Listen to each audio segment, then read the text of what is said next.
If you're on the lookout for a long-range electric car that isn't a Tesla, you haven't had very many choices, at least in certain markets around the world. Sure, there's the Chevrolet Bolt in North America, a car that I personally own. There's the long-range Nissan Leaf E+ that's slowly being rolled out around the world. But now there's a new contender, the Kia Niro EV, or as it's known in some markets, the Kia e-Niro. It's technically a crossover SUV. Let's check it out. Before I take the Niro EV out on the road, let's look at some of the design features and what makes this stand apart from the rest of the Kia Niro range. As you might know, the Kia Niro is also available in a hybrid variant and a plug-in hybrid variant. This is the all-electric model, and it's really easy to tell that it's the all-electric model because, like the Kia Soul EV, it doesn't have a grille. It has this blanking plate, which in this case has this lovely fetching diamond golf ball-esque appearance. Under this flap, you'll see a standard J1772 charging interface, at least if you're in North America. Underneath that, a CCS quick charge socket.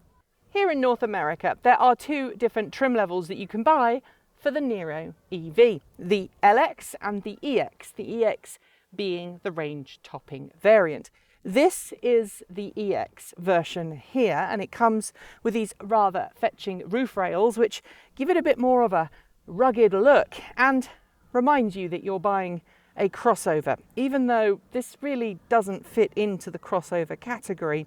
To be honest, I think that Kia has chosen the crossover moniker here because it's trendy and cool. We all know how important SUVs and crossovers are in the car marketplace today. You called this a hatchback and maybe people wouldn't want to buy it. Okay, so maybe I've been a little harsh about the classification of the Kia Niro EV as a compact crossover. I mean, a couple other cars have gone past, including a Toyota RAV4 EV and a Jeep Renegade, and they're both about the same height off the ground.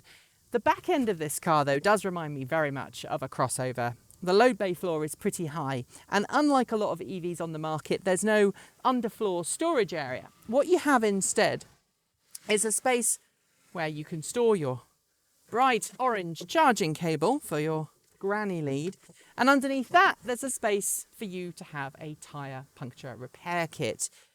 Interestingly, because this vehicle was originally designed with various different drivetrains in mind, there is a space for a spare wheel. You just don't get one as standard. I'd be interested to know if a spare wheel would fit if you took out this foam.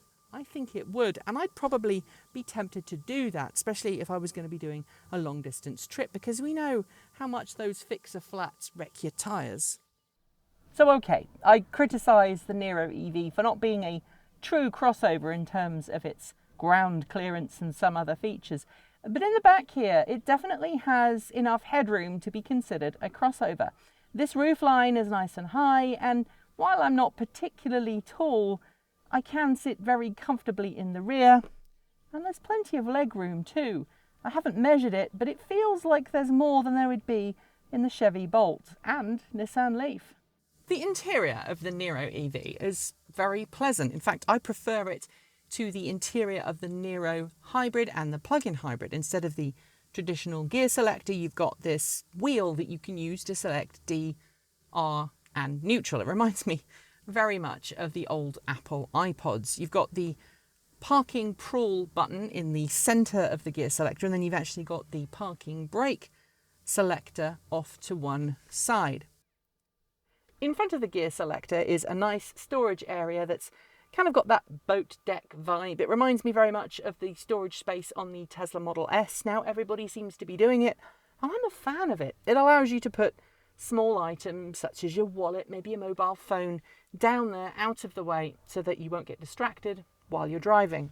And because this is the EX Premium, you get Qi wireless charging, as well as not one but two USB sockets up front, one for direct connection to the Android and Apple compatible center console, but then you've got one adjacent to that so that your front passenger can charge their phone while they're riding along. I mean, who's going to run out of charge in a Kia Niro EV? Not the passenger for sure. If that's not enough when it comes to power, there's an additional cigarette lighter 12-volt accessory takeoff here, and then there's another USB socket in the center armrest. The cup holders are pretty neat too. At the push of a button, a little doodad pops out to hold your cup in place, but if you've got a large bottle or a big gulp, you can just slide it away so it still fits snugly in your cup holder. Being the EX Premium, you do get some extra gadgets for your money that you don't find in the EX, including a tilt and slide sunroof, and not just heated, but ventilated front leather seats. The rear seats are leather too, but they don't get heating or cooling. But it's a nice feature for a car of this price. As you might have noticed, the Niro EV has paddle shifters, but they're not for changing gears because obviously the Niro EV is an electric car and it has just one gear, a fixed ratio gearbox. No, the paddle shifters are to allow you to adjust the amount of regenerative braking your car gives you when you lift your foot off the accelerator. It's completely customizable from 0 through until 3, so 4 different levels of regeneration.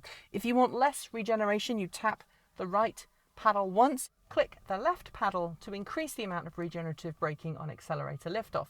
And if you're already at max regeneration and you hold that left paddle down, you get a little extra regenerative braking that turns the Niro EV into a one-pedal driving car. And wrapping up the cabin, let's take a look at some features that you may not be familiar with that are fairly common on Kia electric vehicles. The biggest one being the driver-only climate control. You've heard of dual zone climate control before, I'm sure. It allows the driver and the front seat passenger to pick a different temperature for the cabin. In this car, you can specifically turn off all the other air conditioning vents and just send air conditioning or heating to the driver. This uses less energy and therefore is more efficient, which means you can travel further on your 64 kilowatt hours of power. The other thing that's neat about Kia electric vehicles that you don't see very many other car companies do, obviously Hyundai does as well because they're essentially the same car company as Kia, is to have fully customizable driver profiles. And I'm not talking about seat settings or things like that. I'm talking about what happens when you press the drive mode button. There are 3 different drive modes that you can set for this vehicle. There's Eco, Standard and Sport. And the center console allows you to configure very precisely what you want each of those modes to do, both in terms of power delivery, how the car uses the air conditioning system, and whether it uses a low energy version of the air conditioning or the full bore let's cool the Arctic air conditioning. And you can also adjust the amount of regeneration by default that the car has when you lift your foot off the throttle. There's a 4th drive mode, and that's called Eco Plus. I'll tell you a little bit more about that when we're on the road. But suffice to say, if you select Eco Plus, this car should do more than the EPA-approved 239 miles per charge. In fact, while I haven't run this car flat, I've managed to achieve more than that on every fill. One of the things I like about the Kia Niro EV is that it has this Eco Plus mode where you can really tone down the amount of power that the car uses. It turns off the air conditioning and it allows you to be super efficient. It remaps the throttle to be extremely gentle, and it also restricts the top speed of the car to 60 miles an hour. Now that's in addition to the Eco, the Normal and the Sport mode. So you've got Eco, Normal and Sport, and you toggle between those using the button down by the gear selector on the right of the console.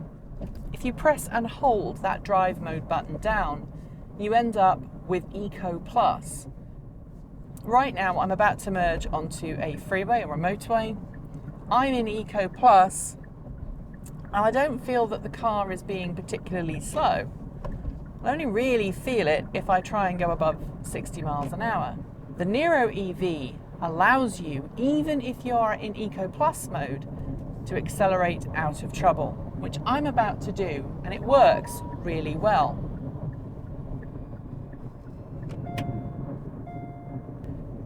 The annoying thing though is that beep. As soon as you put your foot on it, it tells you that you are in trouble and you're above the set speed limit. This car likes chiming a lot. Like many other cars in this price point, the Kia Niro EV comes with lane departure warning, lane keep assist, and radar assisted cruise control or adaptive cruise control. I've got to say, unlike some lane departure and lane keep assist combinations that I've tried in the past, this one's really very competent indeed. And it's in the uncanny valley where it could convince you that it's actually full autopilot or ProPilot. I'm going to check around the car and make sure it's safe, but I want to show you how accurately this car can keep its lane. There's a car in front of me and I'm following it with the radar assisted cruise control, the adaptive cruise control turned on. My lane keep assist is currently on, my lane departure warning is currently on, and both the green steering wheel and also the line markings are shown, which means the car can see both the lane markings and it also knows where it is. I'm just going to temporarily let go of the steering wheel to show you how good this system is. I'm just checking around the car to make sure that everything is safe. I'm ready to grab hold of the steering wheel at any point, and I'm not suggesting that you should treat this as a full level 4, level 5 autonomous system or even a level 3 autonomous system. But if this is an indication of the technology that Kia is working on behind the scenes, I think it's really indicative that we're going to see a very competent autonomous driving system from Kia in the very near future. There are no glitches, the car is not getting confused about any lane markings. It eventually does nag you and say, hey, you need to put your hands back on the steering wheel. But the nag interval on this car is astonishingly long. I mean, I haven't touched the steering wheel now for about 30 seconds, and it's still quite happily driving along, following the car in front in its lane. As I said, I'm not advocating that you should treat the system like this, but it's a very useful system. If you've got your hands rested very lightly on the steering wheel, you can feel the car giving you the correct steering input to keep you safe.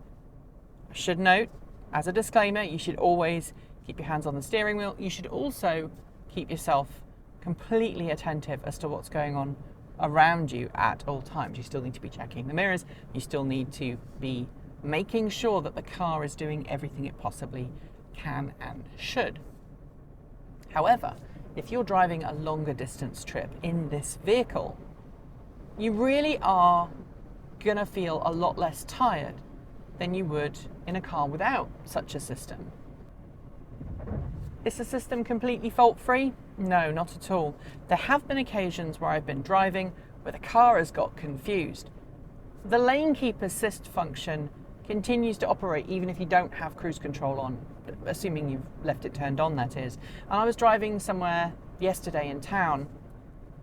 The car got very upset because I went through a merge point where the lane suddenly got a lot wider, and the car decided that I wasn't in the correct lane, and it tried to pull me back into what it thought was the correct lane, and it wasn't. So again, you need to make sure that you hold onto the steering wheel at all times and you remain completely in control of your vehicle. Because this is a crossover, it does have a slightly higher seating position than you'd find in, say, the Tesla Model 3 or your standard run-of-the-mill hatchback. It's not that much taller than my Chevrolet Bolt EV. It's a little bit taller than my Nissan Leaf. And you do have some pretty good visibility all round. Because we live in the age of airbags everywhere, the A-pillars are pretty hefty. But because of where I'm seated and because of the adjustability of the driver's seat, I don't feel that there's much in the way of a blind spot in the front of the vehicle.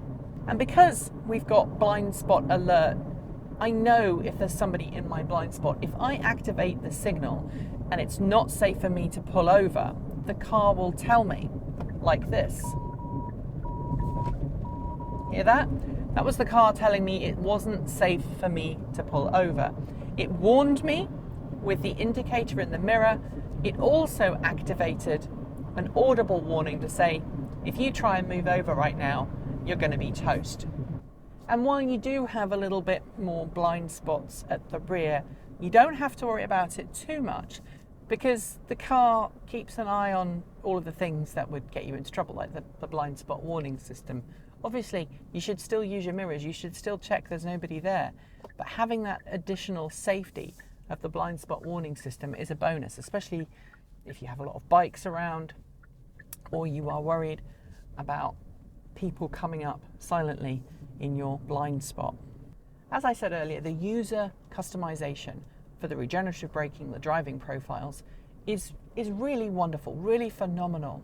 And because there are 3 different settings that you can program to your own taste, and you can switch between them at the press of a button, you're always in control of what the car is doing, but most importantly, you're also in control of your energy consumption. It's a really beautiful day here, and I don't need to use my windscreen wipers. But I do want to give Kia a bit of a shout out to something that I noticed earlier on in the week when it was raining. Namely that if you turn your windscreen wipers on, be they front or your rear wiper, there's a little display notification that pops up in the center of your driver dashboard that tells you you've turned the wipers on and also what speed you're going. Today I've driven probably about 35-40 miles. The car is still telling me that it's got 231 miles of predicted range remaining. I haven't taken this car to completely empty, so I can't comment on its real-world range ratings, at least from full to empty. What I can tell you, though, is based on how I've driven the car and where I've driven the car, I believe that 250 miles is completely achievable as long as you're not a complete loon behind the steering wheel. One of the questions that people are going to ask about this vehicle is how can it travel so far per charge? One of the reasons obviously is the fact that it's got a 64 kilowatt hour battery pack, but there are also some adaptive technologies in addition to those user customizable driving profiles that ensure that this car really does eke out as much range as it possibly can. For example, you can turn on a terrain aware automatically adjustable regenerative braking setting.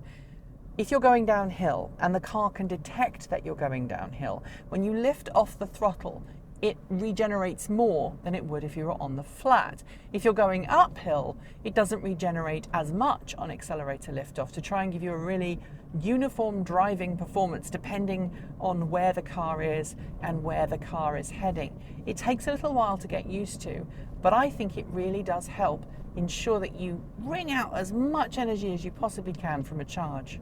You may not think of a crossover as being particularly sporty, but because of the electric motor, because of that 201 kilowatt electric motor, there is plenty of power available.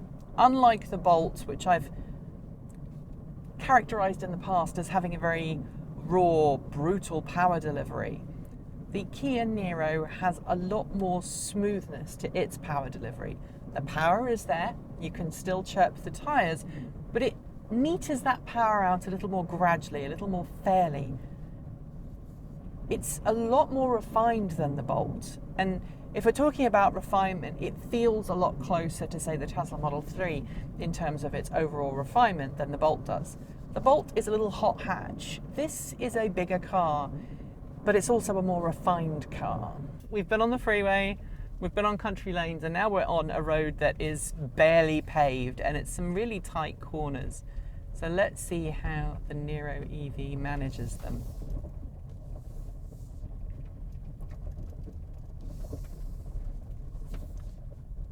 At this low speed, the steering gets a lot lighter. You've still got some feedback, but the car does really well. And we're on loose gravel, so there is a little bit of traction control gubbinseries going on, but I don't feel like the car is out of control or that it's unnecessarily sliding. It seems to be doing everything pretty nicely right now. So the other thing I wanted to talk to you about on this tight little country lane, we're coming up these series of S-bends, is the suspension. We are on an unpaved road right now, and the car's doing pretty well. There's no major issues with potholes or anything. Doing about 30 miles an hour on a gravel road right now, and there were no issues in terms of suspension or anything like that. While the steering is really light round town, if you're out on a little country road like this, it's pretty tight. The steering is pretty tight and it tightens up a lot. So because this is a crossover, obviously you do get that rollover warning on your visor here. But I don't feel that the car is unstable, and I'm coming down these little twisty roads at a fair whack. I mean, I'm not breaking the speed limit or anything, but I'm coming down here at a rate of knots. And the car feels really well planted. It feels really smooth. And the suspension's handling most of the bumps with ease. I think actually the suspension in this car is better than the suspension in the Bolt, and that's not a surprise because the suspension is a little bit more sophisticated. You know, you've got that independent rear suspension doing its thing, which the Bolt doesn't have, interestingly enough. So what do we have here then? Well, we've got a very competent, compact crossover. See, I can imagine taking this on a family trip. It's got enough range, 239 miles by the EPA, but I'm going to say 250 miles should be more than achievable for most people, especially if you make use of the features that are designed to help you extend the range of this vehicle. The seats are comfortable, the interior is a pleasant place to be. The fit, the finish and the trim is just what we've come to expect of Kia vehicles over the years. This is a vehicle that I can imagine everyday Americans buying. This is a vehicle that I can imagine being very at home across large parts of the world, in fact. And when this vehicle first came to me, I have to admit, I wasn't that big a fan. When I first tweaked the steering wheel and felt that super lightweight response, when I worried about how big the car was, it was noticeable how much bigger it was than my daily driver, my Chevrolet Bolt. But I have to give this back tomorrow, and I've got to admit, I'm really going to miss it.